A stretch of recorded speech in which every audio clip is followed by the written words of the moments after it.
going to show you what to do in the event that someone pops off a button off their shirt. Just a really basic sewing skill to give you the confidence to do a little repair last minute. To get started, you'll obviously need some matching thread, a needle, a button, and some thread snips or small scissors. If you don't have the button available that fell off your garment, what you can do is check on the inside care label. Oftentimes the manufacturer will put a matching button there for events like this. Next, you're going to thread your needle. You want to have a fair length of string.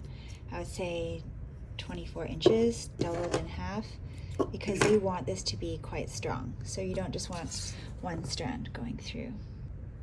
Now, if you've never knotted thread before, it can be quite tricky. What I like to do is just wrap it around your finger a few times and then roll it off the end of your finger so that it pulls through. I'll create a little knot on the end. You just snip if there's a little tail. You want to start on the back side of the garment. Push the needle through so that the tail is at the back where your little knot is, and you're going to put this up through one of the holes. If the button has 4 holes, you're going to be going on a diagonal. If it has 2 holes, you're just going to be going back and forth. So I'm just going to the back, putting it up through, and making sure I'm making a little crisscross pattern in the middle. Do that like 6 times so it's nice and strong. Alright, so now you've made plenty of crisscross through the back.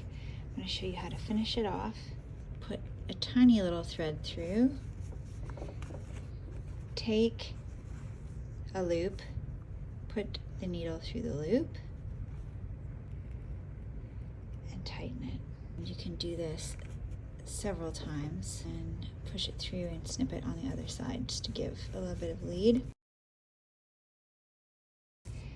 There is your strong button.